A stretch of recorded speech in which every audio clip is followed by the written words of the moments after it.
Growing up in America, the story of the Underground Railroad ended at the border, a broad location called Canada.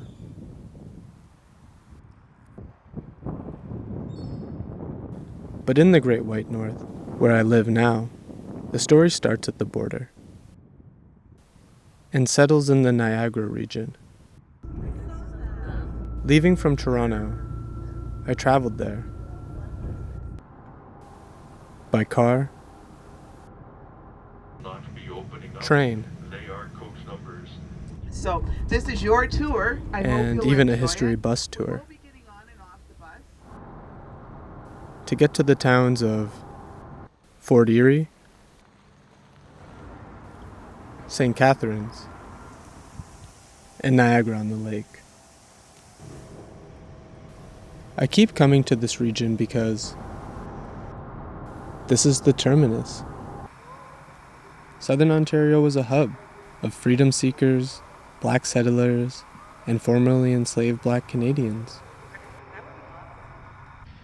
They cleared the land and built settlements. And when those towns flourished, the Canadian government evicted them and gave their land to white settlers.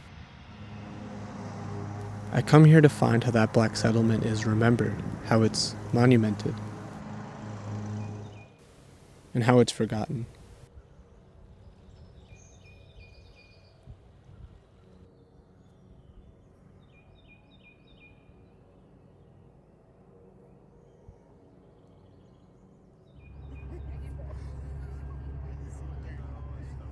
Despite the long and rich black history in the Niagara region, there are few impactful monuments. One of these rare monuments is located in Niagara-on-the-Lake, the Voices of Freedom Park. This monument is large and specific. Its plaque forefronts the black experience. The space honors those who have come before, and it immortalizes their contributions. However, less than a mile away is a more typical Black history site.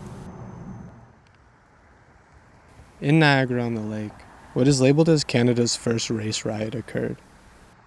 400 people erupted into protest as a response to the attempt to extradite the freedom seeker Solomon Mosby back into slavery. In that protest, 2 black men were killed. And they're buried somewhere here, in the Negro Burial Ground. The Negro Burial Ground is a summarizing example of how black history is erased in Canada. There are 2 plaques. One celebrates white tolerance, with only the final sentence of the plaque even mentioning the graveyard's namesake. Quote, "A long tradition of tolerance attracted refugee slaves to Niagara, many of whom lie buried here." And the other monument's white abolitionists and celebrates their anti-slavery law that didn't actually free any slaves. And out of the over 30 black settlers who are buried here, the only 2 remaining headstones are to white people. This is James Russell, a filmmaker and an activist, who began a project to locate and restore the black settlers' headstones. The Negro Burial Ground is simply an open field. So last November, I decided that since no one was going to address this issue, I needed to address it myself. Once we identified where the graves were, basically we went out and we laid a grid and we put a Canadian flag on it as a temporary marker. We also used grass-friendly paint to draw an outline of the grave, simply to show people that there are graves there. Otherwise, it just looks like an open soccer field.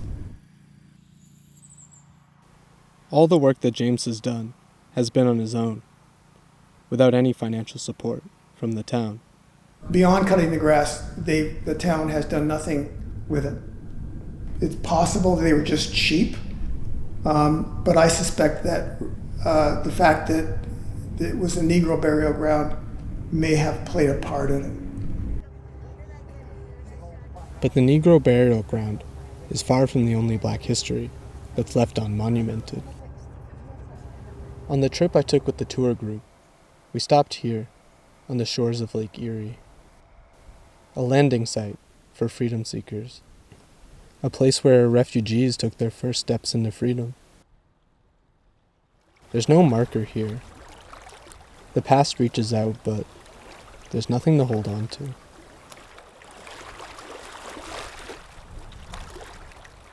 I walk through the space, and I look for that feeling. A connection to the past. But without a monument, it's lost. It's different here, at our next stop, on the banks of the Niagara River. Another landing site for freedom seekers. Yet this time, its significance is clear. The space shifts and shapes itself symmetrically, marking history and importance.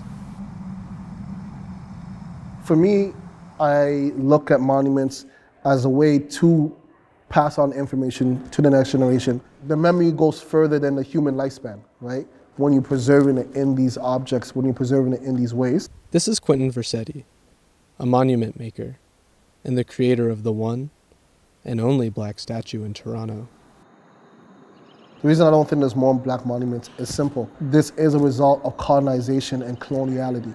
What happens with coloniality is that you become so conditioned of not seeing yourself represented that you think it's a norm. For me, I was very fortunate to travel throughout the Caribbean, travel to Africa, travel to Europe, and travel to different places and see monuments of Black people in abundance. Coming back to Canada, I recognize that this is not the norm, right? Like this underrepresentation is erasure. Dr. Charmaine Nelson speaks about the psychological effect of erasure, right? It affects how you value yourself, and it affects how other people value you. I don't know if enough Black people realize that they are being erased from Canadian history because we're not spoken about enough. The effect of erasure is not restricted to graveyards and statues, but it affects people and their family histories. This is Diana Braithwaite, an Underground Railroad educator and a descendant of Black settlers. The danger in the history not being taught is that it will slowly fade away. You're going to just have a lot of young people that are disgruntled about it because they know there's history. Because this is not our land. This is the First Nations land. The First Peoples were here. We came here, some of us, running for freedom. After the story of the Underground Railroad, we can go further. Let's find out what they faced, discrimination, and how they succeeded. If there's nothing except with my memory, you would never know. History is not taught in Canada properly, accurate history. Not just Black history, but all history. There was something like 17,000 Black folks back in the 1820s who were in the Niagara region. So there's a lot of Black history there. By rendering them anonymous, you're essentially erasing their existence and their story.